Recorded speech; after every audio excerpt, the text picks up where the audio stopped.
pour un peu déniaiser les gens qui croient que les idées, enfin qu'il y a une gauche, une droite, des communistes et des capitalistes et que c'est aussi simple que ça. C'est vrai qu'il y a un premier niveau de lecture et quand on s'approche, c'est comme le monde physique, hein, il y a ou même le monde médical, il y a le niveau cellulaire, enfin je sais pas quoi, les microbes, et après il y a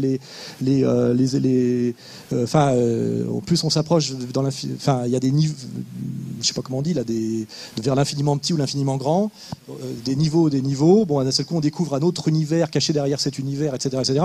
En politique c'est un peu comme ça, c'est-à-dire que de loin il y a des communistes qui luttent contre des capitalistes, puis quand on s'approche, on se rend compte que les communistes sont financés par certains capitalistes, et là on essaie de comprendre pourquoi, et quand on cherche à comprendre pourquoi, on comprend, oui, détruire le dernier empire chrétien qui existait, qui était les Romanov, créer un marché, il y avait aussi des raisons de la Première Guerre mondiale, le deuxième front, les Allemands avaient les Russes sur la gueule et les Français, il fallait que le front russe s'arrête, et ils finançaient Lénine pour qu'il arrête la guerre, il avait une raison de l'arrêter puisque le peuple russe souffrait, etc. Enfin, ça c'est ce qu'on appelle la complexité du réel, et effectivement un des travails de R, c'est effectivement de sortir du catéchisme de base, qui est celui qu'on apprend que ce soit au PC ou chez les libéraux. Il y a le catéchisme pour les libéraux, le catéchisme pour les communistes, c'est toujours dans le but de manipuler les foules. Et ça fait partie du travail de R d'aller plus loin, mais là c'est pas le sujet de la discussion maintenant, mais c'est que si toi tu veux préparer une conférence intelligente sur les dessous de la révolution bolchevique, on connaît, il y a des gens ici qui connaissent ces dessous-là, mais il y a des gens qui les connaissent pas, notamment des gentils garçons qui pensent que le communiste, il suffit de lire des textes de Marx et puis des textes de Lénine et puis que tout est dit. C'est beaucoup plus compliqué que ça, effectivement, de découvrir que Lénine était un agent allemand, etc. Il avait peut-être même raison de l'être, d'ailleurs, parce qu'on s'appuie sur des forces, etc. Mais qu'effectivement, les banquiers de Wall Street finançaient la révolution bolchevique, que ça va même beaucoup plus loin, puisqu'il y a encore les gens qui ont monté Bretton Woods, le FMI et la Banque mondiale, ont été condamnés comme agents soviétiques aux États-Unis, il faut le savoir. C'est-à-dire qu'ils étaient les bras droits du président Roosevelt puis Eisenhower, et ils se retrouvent condamnés pour espionnage pour les Russes. C'est-à-dire qu'à un moment donné, il y a des collusions totales entre l'URSS et l'Amérique sur certains montages mondialistes qui sont encore présents aujourd'hui. Ça, on s'éloigne du sujet, mais ça fait partie des... si ER peut produire comment dirais-je, de l'analyse historique là-dessus et amener des documents, c'est très utile. Moi, je connais bien ces sujets-là, mais si toi, tu veux un jour préparer une conférence là-dessus, libre à toi. Oui, non, mais ça, c'est un peu... c'est un Himalaya de la philosophie, le marxisme, donc on ne va pas en parler maintenant. Mais le marxisme, déjà, il faut lire Le Capital pour savoir ce que c'est que le marxisme. Moi, j'ai mis 20 ans à lire les œuvres complètes de Marx, donc déjà, il faut quand même que les gens admettent, c'est comme il dit, il faudrait que je relise Proust. Pour relire Proust, il faut l'avoir déjà lu une fois. Il faut quand même que les gens admettent, surtout quand ils ont 20 ans, parce que moi, j'ai 52 ans, je lis 4 heures par jour. Donc déjà, je suis sûr que 99% des gens qui sont ici n'ont pas lu le 10e de ce que j'ai lu. Et pourtant, j'ai pas lu le 10e de ce qu'il faudrait que j'ai lu. Et il y a le problème de la vie, c'est qu'il faudrait normalement tout lire. Personne ne peut tout lire. Donc voilà.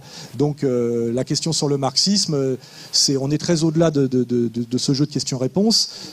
Marx a critiqué le libéralisme comme processus de destruction du monde qu'est le vôtre. Donc déjà, rien que pour ça, vous devez vous y intéresser, parce que celui qui a le mieux analysé et étudié la destruction du monde pré-bourgeois, qui est le monde de la monarchie théocratique, c'est Marx. Et c'est parce que vous ne l'avez jamais lu. Marx a des textes entiers où il dit comment la bourgeoisie a plongé dans les eaux glacées du calcul matériel et sordide la beauté du monde catholique précédent, etc. Vous me démontrez là, ce que je savais d'ailleurs, vous n'avez jamais lu Marx. Marx est sans doute le mec le plus performant pour expliquer ce que c'est que la laideur bourgeoise, et c'est la laideur bourgeoise qui a détruit le catholicisme et la monarchie théocratique. N'importe quel mec de l'Action française cultivée, c'est ça, au moins, voilà, à minima. Et c'est d'autant plus intéressant de s'intéresser à Marx aujourd'hui, c'est qu'il n'y a plus d'enjeu politique, puisque le communisme réel, le socialisme est mort. Donc aujourd'hui, vous pouvez lire Marx en toute tranquillité, parce qu'il n'y a plus d'enjeu en termes de combat politique immédiat. Et je vous garantis qu'il y a des choses très très intéressantes dans le marxisme, et notamment, il y a une dimension dans le marxisme qui est une dimension totalement chrétienne. Il faut quand même le comprendre. Hein. C'est totalement chrétien, le marxisme, parce que c'est le plus juste partage du travail et des richesses, et c'est une volonté d'égalité et de fraternité entre les hommes, au-delà de l'intérêt égoïste, matériel, etc. Donc il y a une dimension très très profondément chrétienne dans le marxisme, qu'ont compris très bien les gens qui sont sur la doctrine sociale de l'Église, ou après les gens de la théologie de la libération.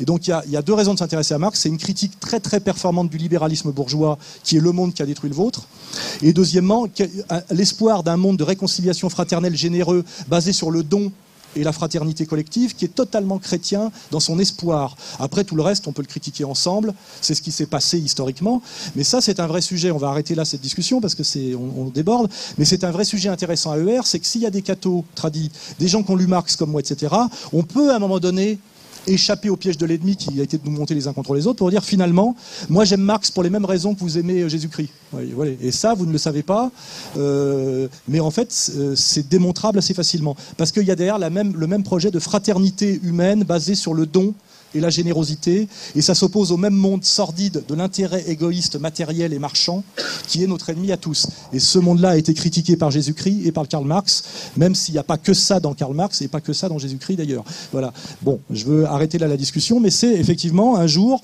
monter une conférence et un débat très intéressant sur Marx, Jésus-Christ, point commun, opposition, etc. Ça pourrait être un vrai sujet intéressant dont nous sortirions tous grandis, je vous en assure. Voilà.